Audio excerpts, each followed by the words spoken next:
நண்பர்களே வணக்கம். இந்த சாட்சி கையெழுத்து போடுறது அப்படிங்கிறது எல்லாருக்கும் ஒரு குழப்பம் இருக்கும். அதாவது கேரண்டி போடுறது. ஒரு டூ வீலர் வாங்கணும்பாங்க நம்முடைய நண்பர். அண்ணே நமக்கு ஃப்ரெண்ட்ஸை மாப்பிள்ள எனக்கு ஒரு கையெழுத்து போட்டு கொடுங்கன்னு சொல்லுவாங்க. நம்ம என்ன செய்வோம், உடனே நம்முடைய ஆதார் அட்டையை கொடுத்து கையெழுத்து போட்டு கொடுத்துருவோம். அல்லது ஒரு லோன் வாங்குவாங்க ப்ரைவேட்லேயோ பேங்க்லேயோ, ஒரு கேரண்டி கையெழுத்து போடுங்க அப்படின்னு சொல்லுவாங்க. ஒரு சூரிட்டி கொடுங்க, ஜாமீன் கொடுங்க. இதெல்லாம் இயற்கையாக நம்ம ஒரு நியாயமாக சில பேருக்கு உதவி செய்கிறது தான். நான் இல்லைன்னு நான் சொல்ல வரல. இருந்தாலும் கூட அதில் ஒரு முன்னெச்சரிக்கை. யாருக்கு நம்ம கேரண்டி போடுறோம், யாருக்கு நம்ம சூரிட்டி கொடுக்குறோம், எந்த மாதிரியான நபருக்கு கோர்ட்டில் போய் ஜாமீன் கொடுக்கணும் அப்படின்னா, கோர்ட்டில் ஜாமீன் கொடுக்குற யாருக்கு கொடுக்கலாம்?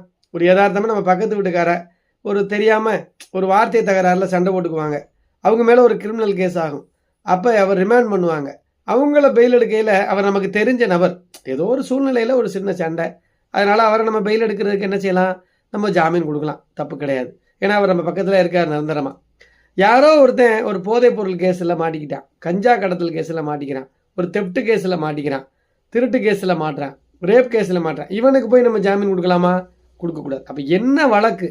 நம்மை நாடி ஒருத்தர் வாராரு, இவருக்கு ஜாமீன் கொடுங்க அப்படின்னு சொல்லி நம்முடைய வீட்டு பத்திரம், வீட்டோட ரசீது, சொத்து விவரம், ஆதார் அட்டை, புகைப்படங்கள்லாம் கேட்டாங்கன்னா, இப்போ பேங்க் புக்கு கூட கோர்ட்டு கேட்குது. இப்படி கேட்டால் நம்ம கண்ணை மூடிக்கிட்டு யாருக்கு வேணாலும் ஜாமீன் கொடுக்கலாமா? கொடுக்கக்கூடாது. ஜாமீன் கொடுக்குற நபர், அவருடைய நடவடிக்கை, அவர் முன்கூட்டிய கேரக்டர், பின்னாடி கேரக்டர்லாம் பார்க்கணும், நடத்தையெல்லாம் பார்க்கணும். ஏதோ தெரியாமல் ஒரு சின்ன கேஸில் மாட்டிக்கிட்டாரு முதல் முறையா அப்படின்னா நம்ம கொடுக்கலாம், ஒன்றும் தப்பு கிடையாது. ஒருவேளை அவர் கோர்ட்டில் ஆஜராகலைனாலும் என்ன கோர்ட் என்ன சொல்லும்னா, ஜாமீன் கொடுத்த நபர்கிட்ட இருந்து அந்த என்ன ஜாமீன் பத்திரத்தில் நம்ம என்ன பாண்டில் சொல்லியிருக்கோம் அந்த அமௌண்ட்டை கட்ட சொல்லும், அவ்வளவுதான். நம்மளை அதோட நமக்கு பங்களிப்பு இல்லை, நம்ம லேபிலிட்டியில் வெளியில் ஏறிடலாம். ஆனால் ஒரு திருட்டு கேஸ் நபருக்கோ, ரேப்பில் இருக்கவனுக்கோ, போக்சோவில் உள்ளவனுக்கோ, அல்லது தெப்டில் இருக்கிறவன், கேங் ரேப் பண்ணுறவன், மண் அள்ளுறவன், மண்ணு திருடுறவன், இந்த மாதிரி குண்டாசில் இருக்கிறவங்களுக்கெல்லாம் கொடுக்கக்கூடாது. அதில் எச்சரிக்கையாக இருக்கணும். சூரிட்டி போடுறது, வண்டி லோனு ஒரு பக்கத்து வீட்டுக்காரெல்லாம் நம்ம நம்பி போடலாம், என கேட்டுக்கலாம்.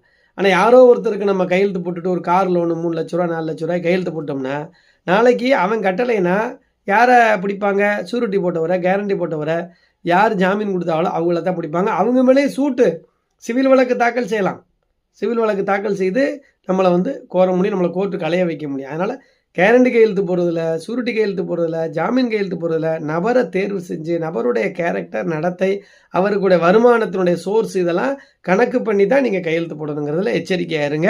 பின்னாடி ஒரு நீதிமன்றத்தில் போய் நம்ம அலையறக்கூடிய சூழ்நிலை வராத அளவுக்கு நல்ல நபர்கள், நம்பிக்கையான நபர்களுக்கு அந்த மாதிரி கையெழுத்து போடலாம் அப்படிங்கிறதுல நீங்கள் தெளிவாக இருங்க. நன்றி, வணக்கம்.